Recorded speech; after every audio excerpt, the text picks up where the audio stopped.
Baghdad کا جو امیر تھا نا، اس کو پتہ چل گیا کہ جناب جنید بغدادی رحمۃ اللہ تعالی علیہ کی بڑی شہرت ہونے لگ گئی ہے. تو یہ جو حاسدی ہوتے ہیں نا، یہ بڑی جلدی پیدا ہو جاتے ہیں، اور سب سے زیادہ حسد دینداروں سے ہوتا ہے. دیندار لوگوں سے لوگ حسد کرتے ہیں. سب سے زیادہ غیبت دیندار آدمی کی ہوتی ہے، الا ماشاءاللہ. بادشاہ کو لوگوں نے کہا کہ بڑے لوگ عقیدت مند ہو گئے جنید بغدادی کے، ایسا نہ ہو کہ آہستہ آہستہ لوگوں کو اکٹھا کرے اور پھر اپنی فوج ظفر موج بنا کے وہ آپ کے مقابلے کھڑا ہو جائے. اب یہ جو بادشاہ ہوتے ہیں انہیں بغاوت کا بڑا ڈر ہوتا ہے، اور کرسی آپ کو پتہ ہے چیز ہی بڑی پیاری ہے. نہیں پتا تھا نو جے بھی نہیں پتا تو کتن پتا ہوں راجے. سبحان اللہ، حد ہو گئی ہے بھائی. کرسی پیاری ہوتی ہے کہ نہیں؟ یہ کدی ترلے نہ کریے نہ دینا جو دے بھی کری دینے. تو یہ پیاری ہے تو تبھی ایسا ہوتا ہے نا. بس یہ دعا کرنا کل کا دن اللہ اس ملک کے لیے امن کا دن گزارے، اور اللہ اپنے حبیب کا صدقہ کوئی ایسی ٹھنڈی ہوا بھیجے کہ اس ملک کے دکھ دور ہو جائے. بس یہ دعا کرو. خیر، جنید بغدادی کے بارے میں جب لوگوں نے بدگمان کیا نا بادشاہ کو، تو بادشاہ نے چال چلی. دنیا بڑی ظالم ہے، دنیا داری کے لیے بندہ بڑے پاپ اور بڑے بکھیڑے کرتا ہے. ایک خوبصورت دوشیزہ نوجوان لڑکی بادشاہ نے تیار کر کے بھیجی. اس کو جملے یاد کرائے، رٹائے کہ تو نے کہنا کیا ہے. جا کے حضرت جنید بغدادی رحمۃ اللہ علیہ کے پاس آئی، اور پتہ کیا کہتی ہے؟ کہتی ہے میں آپ کی عقیدت مند ہوں،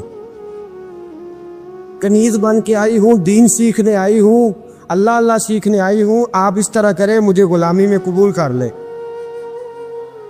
حضرت جنید بغدادی نے یوں نظر اٹھائی، اس بی بی کے چہرے پہ نظر پڑی، اس عورت نے چیخ ماری، وہ تڑپی اور اس کی روح نکل گئی. پیغام گیا بادشاہ کو، مر گئی بی بی، منوا لو. بادشاہ کو بڑا غصہ آیا کہ میرے محل کی سب سے خوبصورت عورت جنید بغدادی کے ہاں گئی، مر گئی. پیغام بھیجا، جنید میرے دربار میں آؤ. حضرت جنید بغدادی فرمانے لگے فقیر کا بادشاہوں سے تعلق ہی کوئی نہیں. میرا بادشاہوں سے تعلق، میں نے کیا لینے آنا؟ تجھے کوئی کام ہے تو الگ بات ہے، مجھے تجھ سے کوئی کام نہیں. بادشاہ کو اور غصہ آیا، میرے پاس نہیں آیا، گھوڑے تیار کیے، لشکر بنایا، حضرت جنید بغدادی کے پاس پہنچ گیا. جب آپ کے دربار میں آیا نا، حضرت جنید بغدادی رحمۃ اللہ علیہ بیٹھے تھے، پورے غصے کے ساتھ آ کے بیٹھا، کہنے لگا بڑا تو فقیر بنا پڑتا ہے، ولی بنا پھرتا ہے، بی بی مار دی. بڑا فقیر بنا پھرتا ہے، عورت مار دی. حضرت جنید بغدادی نے آنکھ اٹھائی، فرمانے لگے نہ میں مارنے کا اختیار رکھتا ہوں، نہ زندہ کرنے کا اختیار رکھتا ہوں. زندگی بھی میرا اللہ دیتا ہے، موت بھی اللہ دیتا، میرے پاس اختیار ہی نہیں. بادشاہ نے بات سنی تو ٹھہر گیا، کہنے لگا بی بی کیسے مر گئی؟ آپ فرمانے لگے میں آنے لگا تھا تیرے رستے میں، تو نے مجھے ہٹانے کا بندوبست کیا، اور بی بی آنے لگی تھی میرے اللہ کے رستے میں، اللہ نے اسے دور کرنے کا بندوبست کر دیا. میں تیرے اور دنیا کے درمیان آنے لگا تھا نا، تو نے مجھے سائڈ پہ کرنے کا بندوبست کیا. بی بی میرے اور رب کے درمیان آنے لگی تھی، اللہ نے اسے سائڈ پہ کر دیے. دنیا داری کیا ہے جو اللہ اور بندے کے درمیان آ گئے. آج یہ دلوں پہ زنگ چڑھے ہیں، یہ دنیا داری کے زنگ ہیں. جب آپ کو اپنے پتہ کب اندازہ ہوگا آپ کو کہ دنیا آپ پہ چڑھ گئی ہے؟ جب اپنے سوا کوئی اچھا نہ لگے. پہلی بات جو ہمارے مشائخ نے لکھی ہے، جب سوائے اپنے کوئی اچھا نہ لگے تو پھر آپ دنیا دار ہیں. جب سوائے اپنے تو کسی کا فائدہ سوچنے کی صلاحیت چھوڑ دے، اور سوائے اپنے تو کسی کا بھلا نہ سوچے تو دنیا دار ہے. اور جب اپنی ذات کو سکون دینے کے علاوہ تو کسی کو سکون دینے کو تیار نہ ہو تو دنیا دار ہے. اور جب تیری آنکھ کھلے تو پھر بھی تجھے اپنی ذات نظر آئے، اور تیری آنکھ بند ہو تو پھر بھی اپنا ہی آپ دکھائی دے، پھر تو دنیا دار ہے۔ لیکن میرے دوست، اگر تیرا دل کرتا ہے کہ جو خیر مجھے ملی ہے اللہ میرے بھائی کو بھی عطا فرمائے، تو پھر تو دیندار ہے۔ کسی نے مامور غزنوی سے کہا تھا تو بڑے عدل کرتا ہے، تو کہنے لگے اسی لیے کہ میں نے حضرت ابو الحسن خرقانی کی ڈیوٹی کی ہے، میں نے ایک اللہ کے بندے کی، اس نے میرا دل صاف کر دیا ہے۔ کہنے لگے حضرت ابو الحسن خرقانی کو میں نے پیغام دیا، میں نے کہا بابا جی ملنا ہے، تو بابا جی کہنے لگے تینوں کام میں کہ مینوں آج کل دا مولوی میری طرح دا ہوندا تے آندا چلو فوٹو تے آئے گی نا MP صاحب نے جانا چاہیے، چھیتی کرو، باقی کام چھڈو سارے، پہلا اتھے حاضری دئیے، ایک قضا نہ ہو جائے، اللہ خیر فرمائے۔ تو کہا اب بادشاہ وقت مامور غزنوی کہنے لگا حضرت ابو الحسن خرقانی سے ملنا ہے، تو فرمانے لگے کام دیا کہ مجھے، کہنے لگا جی مجھے، تو فرمانے لگے آجا ملنا ہے، تو میرا کیا کام ہے تیرے پاس؟ وہ کہنے لگا آپ کو پتہ نہیں میں اولی الامر ہوں، بادشاہ وقت اطیع اللہ واطیع الرسول واولی الامر منکم؟ تو آپ فرمانے لگے میری ابھی اطیع اللہ واطیع الرسول ہی پوری نہیں ہوئی، اس سے آگے گزروں گا تو کوئی اور بات ہوگی نا۔ خیر مجبور ہو گیا ابو الحسن خرقانی، توجہ ہے آپ حضرات کی؟ کہتے ہیں حضرت کے مجھے مجبور کر دیا تو میں خود گیا ملنے۔ جب میں ملنے حاضر ہوا نا تو میرے دل میں خیال آیا کہ شاید بابے کا خیال ہے کہ میں کنجوس بادشاہ ہوں۔ میں نے جب دیے نا موٹے نذرانے، اور جب میں نے ہیرے جواہرات مصلے کے نیچے چھوڑے اور چمک آنکھوں تک آئی، تو بابا جی اٹھ کے ملے ہی ملے۔ بڑی طاقت ہوتی ہے ان مال میں، سرمایے میں، لیکن کہتے ہیں جب میں اندر گیا تو بابا جی نے میرا استقبال ہی نہیں کیا۔ میں نے ایک ہاتھ آگے کیا تو بابا جی نے بھی ایک ہی کیا، دوسرا کیا تو پھر انہوں نے دوسرا کیا۔ کہتے میں بیٹھ گیا، انہوں نے نا میری تواضع کی، ایک روٹی میرے ہاتھ میں دی، کئی دنوں کی خشک روٹی، اور ایک پانی کا گلاس دیا۔ کہتے میں چبانے لگا نا تو میرے گلے میں پھنس گئی۔ بادشاہ نازک مزاج ہوتے، توجہ ہے اب حضرات کی؟ کہتے اب میں نے کیا کیا، روٹی تو نہ کھائی گئی تو میں نے نا تھوڑی سی شرپیاں مصلے کے نیچے رکھی، تو حضرت ابو الحسن خرقانی کہنے لگے ادھر دیکھیے گا، فرمانے لگے اور تو نے میری روٹی کیوں نہیں کھائی؟ کہنے لگا جی گلے میں پھنس گئی ہے۔ آپ مصلہ اٹھا کے کہنے لگے یہ دولت بھی لے جا، یہ بھی درویشوں کے گلے میں پھنس جاتی ہے، اس کو لے جا اٹھا کے، یہ بھی پھنس جاتی ہے، ہمارے گلے سے نیچے نہیں اترتی، نیچے لے جا۔ وہ کہتا جب میں نے اٹھائی تو مجھے سمجھ آ گئی یہ وہ والا صوفی نہیں، یہ اللہ والا صوفی ہے، یہ رب رب کرنے والا صوفی ہے، اس کی نظر میری جیب پہ نہیں، اس کی نظر تو میرے دل پہ ہے۔ فرمانے لگے اب جب میرے دل کی صفائی ہو گئی نا، توجہ ہے اب حضرات کی، جب صفائی ہو گئی نا دل کی، میں نے کہا نہیں یہ اللہ والے، تو کہتے میں اٹھا تو حضرت ابو الحسن خرقانی بھی کھڑے ہو گئے اور مجھے باہر سواری تک چھوڑنے آئے۔ کہتے ہیں جب سواری تک آیا تو میں نے کہا کہ حضور آتی دفعہ تو کوئی پروٹوکول نہیں، اور ماننے لگے جب تو آیا تھا تو اللہ والوں کے بارے میں برا گمان لے کے آیا تھا، اور اب تو جا رہا ہے تو اللہ والوں کے بارے میں دل صاف کر کے جا رہا ہے، اب تیری عزت کرنا ضروری ہو گیا۔ میرے عزیز یاد رکھیے گا، یہ جو صحبت صلحاء ہے یہ ریگ مار کا کام کرتی ہے، یہ باطن کو روشن کرتی ہے، یہ نکھار پیدا کرتی ہے۔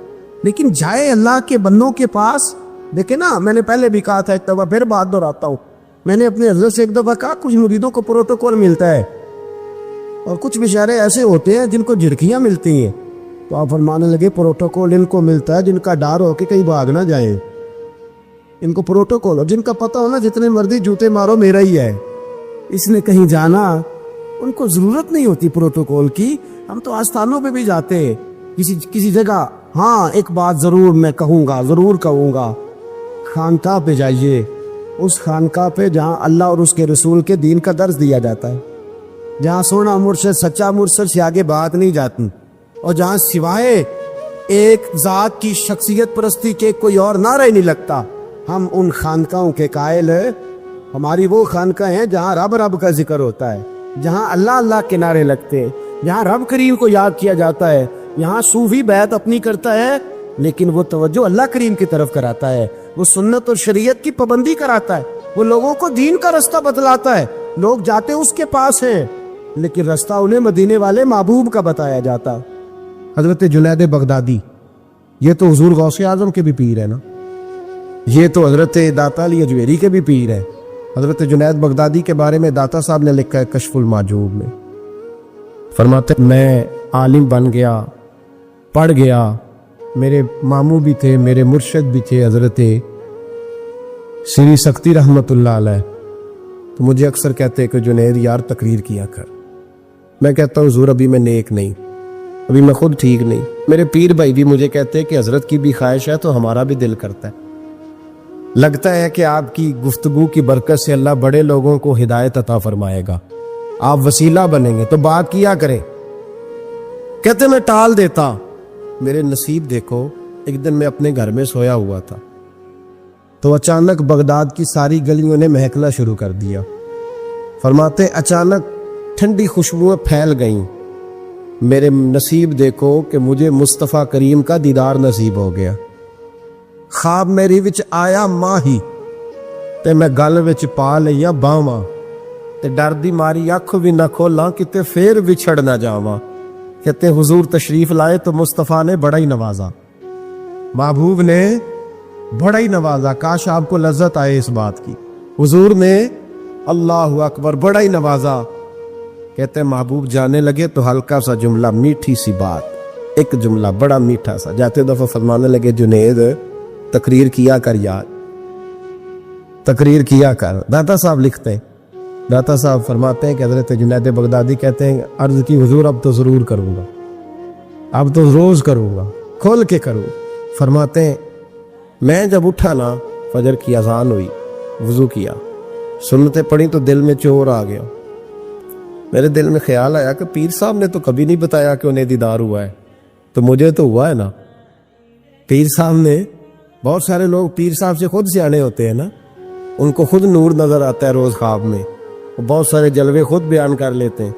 تو کہتے ہیں میرے دل میں خیال آیا کہ پیر صاحب نے تو کبھی نہیں بتایا، تو مجھے تو ہوا ہے۔ کسی درویش نے ایک شعر کہا تھا، پر بڑے مسئلے اس نے حل کیے۔ وہ کہنے لگا جڑے محرم راز حقیقت دے او راز حقیقت کھول دے نہیں، او جنہ ویکھیا نہیں او کرن گلاں، جنہ ویکھ لیا او تے بول دے ہی نہیں، جنہ ویکھ لیا او ان سے بولا جاتا بھی نہیں، بولا جاتا بھی نہیں۔ وہ کہتے میں سنتے گھر پڑی تو خرامہ خرامہ چلا تو دل میں چور تھا، بانج فقیروں کسے نہیں ماریا، اے ہوئی چور اندر دا۔ کہتے میں گیا حضرت کے پیچھے نماز پڑھی 7ویں صف میں، تو اندر چور تھا کہ میرا تو درجہ اونچا چلا گیا ہے، لیکن مجھے دیدار ہوا ہے۔ تو کہتے ہیں نماز حضرت نے خود پڑھائی، تو نماز پڑھا کے کہنے لگے جنید آگے آ جا۔ فرماتے میں 3ری صف میں آ گیا تو کہنے لگے چل یار تھوڑا اور نیڑے آ جا۔ کہتے میں قریب جا کے نا پہلی صف میں بیٹھا تو کہنے لگے ادھر آ میرے ساتھ بیٹھ۔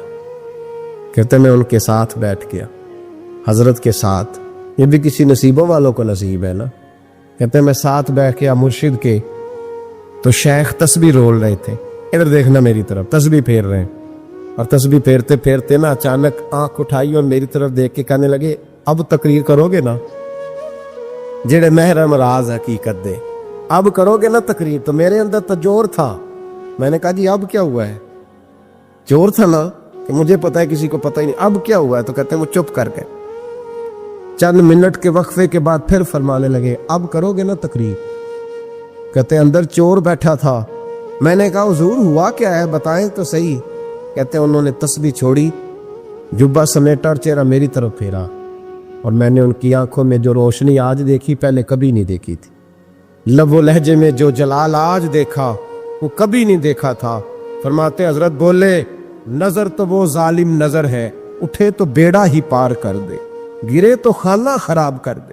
فرماتے میں نے حضرت کا جلال دیکھا اور میری طرف دیکھ کے فرمانے لگے جنید کل جو رات گزری ہے مجھے خواب میں اپنے رب کا دیدار ہوا تھا، تو مالک نے پوچھا کہ سری کوئی بات بتا، تو میں نے عرض کی مولا ایک کی مرید تیار کیا ہے وہ بھی تقریر نہیں کرتا، کبھی تیرے حبیب کا ادھر کا پھیرا ہو تو ذرا جنید کو اشارہ کر جائے تو چلو میرا بھی کام بن جائے گا، لوگوں کا بھی نفع ہوگا۔ کہتے ہیں حضرت جنید بغدادی کہ میری چیخ نکلی، اللہ اکبر کہا تو میرے کپڑے پھٹ گئے، بغداد کی وہ مسجد ساری رونے لگی۔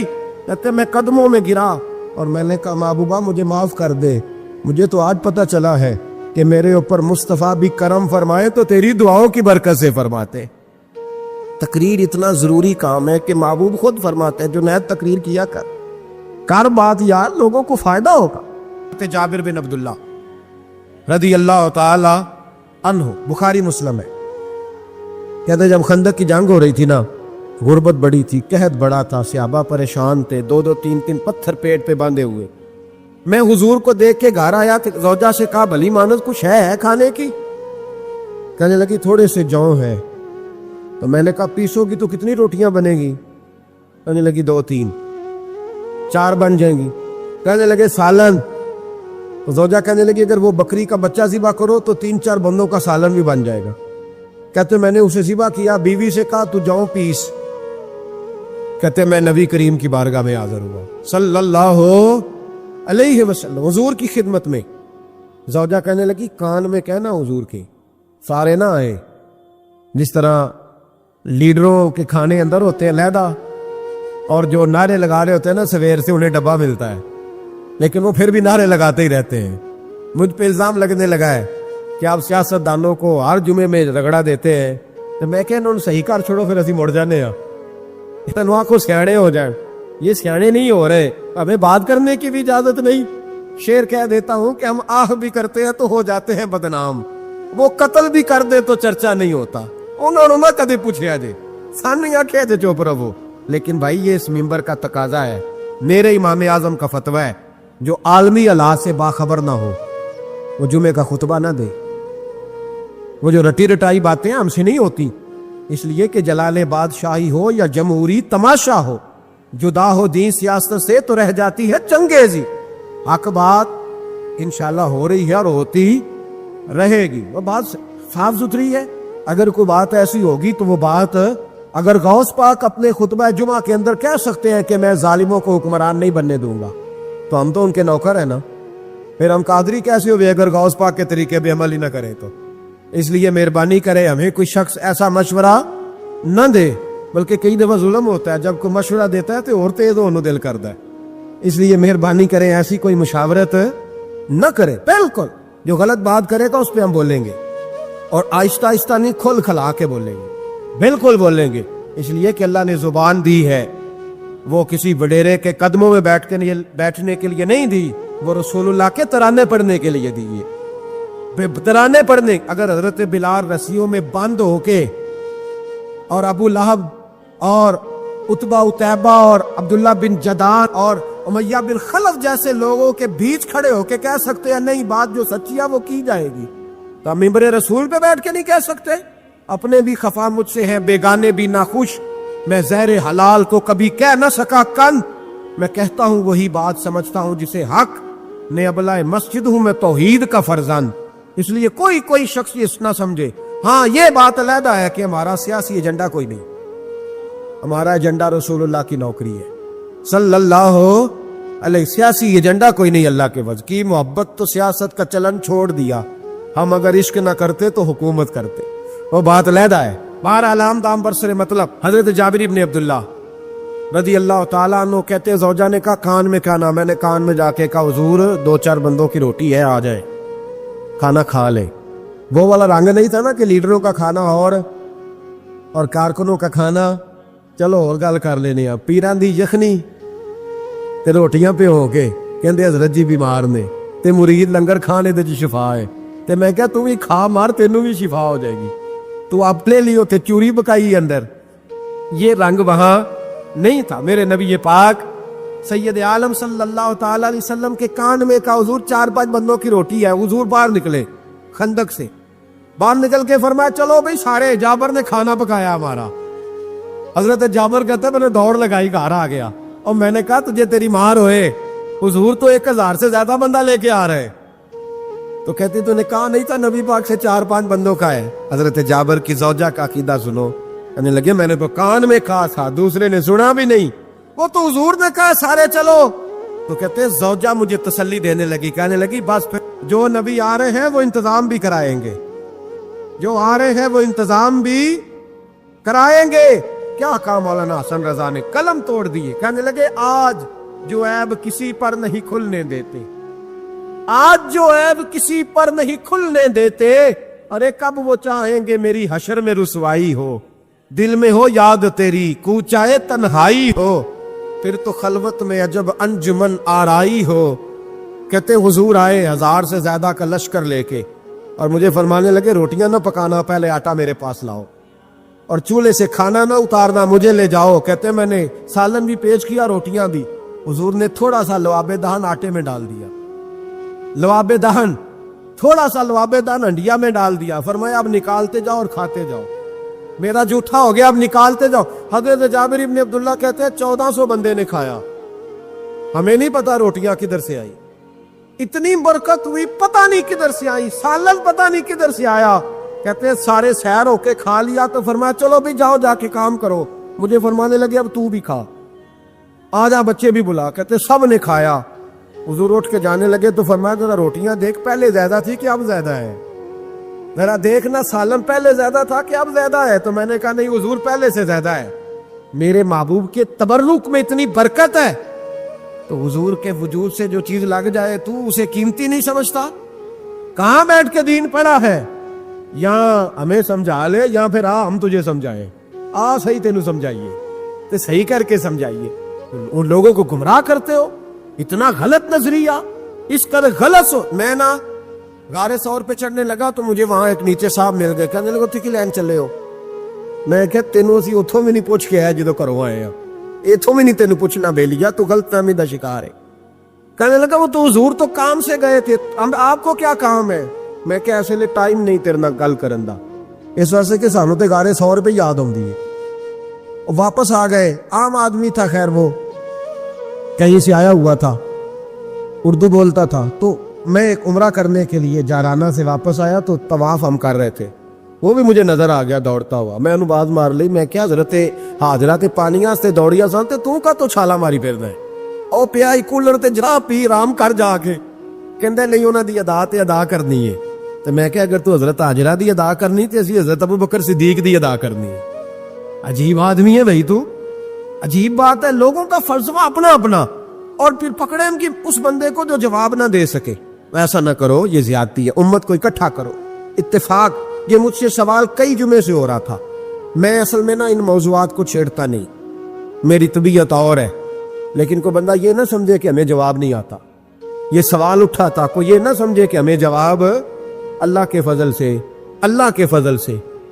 یہ قرآن مجید پڑھا ہے، یہ مسجد ہے، یہ جمعے کا دن ہے، ہم بات صرف وہ کرتے ہیں جس میں ضمیر اجازت دیتا ہے، اس لیے کہ سدا تو نہیں نہ رہنا، پتہ نہیں صبح اٹھ سو کے اٹھنا ہے کہ نہیں اٹھنا، تو قوم کو گمراہ کر کے دین کے نام پہ جانا کدھر ہے؟ اس لیے بھائی خیال ہوتا ہے کہ تم لوگوں کو خراب نہ کرو، ہم تو چاہتے ہیں امت اکٹھی ہو جائے، لیکن یہ ظلم کرتے ہو، جب چھیڑو گے کسی کو تو پھر تو اس کا حق بنتا ہے نا وہ بولے، تو چھیڑا جاتا ہے۔ تھوڑے دن ہوئے حضرت حلیمہ سعدیہ کا سارا گھر گرا دیا، بلڈوزر چلا دیا، کہنے لگے یہاں لوگ آتے ہیں تو شرک ہوتا ہے، اور میں نے کہا جہاں اللہ کریم نے توحید پھیلانے کے لیے رسول کو بھیجا، 4 سال جہاں نبی پاک رہے وہاں کیسے شرک ہو سکتا ہے؟ کس طرح کی تو بات کرتا ہے؟ بہرحال جہاں میرے نبی پاک بیٹھ جائیں وہ جگہ برکت والی ہو جاتی، اس جگہ کو چومنا مسلمان کا ایمان ہے، اس جگہ پہ سجدہ کرنا مسلمان کا ایمان ہے، اس جگہ بیٹھ کے تبرک حاصل کرنا یہ مسلمان کا۔ میں تو پہلی دفعہ ریاض الجنت میں داخل ہوا تو میرے ساتھی کہنے لگے کیا ہوا؟ میں کہا ادھر آؤ، لوکاں نو اگے جا کے ملنی، سانو ایتھے ہی لب گئی جے، روضۃ من ریاض الجنہ، بار حدیث لکھی ہے، حضور نے فرمایا جو یہاں آ گیا وہ جنت میں آ گیا، یہ ہے ارض جنت، یہ طیبہ کی زمین ہے، جنت بھی یہی، مال کے جنت بھی یہی ہے۔ ایک بات اور کرنی ہے، بڑی ضروری ہے، میری بھی اور آپ کی بھی ذمہ داری ہے، اس کو بھی ضرور کرنا چاہتا ہوں، سن لیں۔ محمود غزنوی نا گزر رہے تھے، یہ آپ نے نا میری طرف دیکھنا ہے، یہ بات سنتے ادھر دیکھو، خاص اہم مسئلہ ہے، اس پر بڑا ضروری ہے آپ کا متوجہ رہنا۔ محمود غزنوی کہتے ہیں میرے دل میں خیال آیا کرتا تھا ہمیشہ کہ میں واقعی سبکتگین بادشاہ کا بیٹا ہوں یا معاذ اللہ میرا باپ کوئی اور ہے، اور ایک خیال مجھے آتا تھا کہ قیامت واقعی قائم ہوگی، شک رہتا، اور تیسرا میرے دل میں خیال آتا تھا کہ یہ مولوی بیچارے کمزور سے ہوتے ہیں، تو حدیث پاک میں آتا ہے کہ علماء نبیوں کے وارث ہیں، تو یہ واقعی حدیث سچی ہے یا مولویوں نے اپنی شان کے لیے بنا لی ہے؟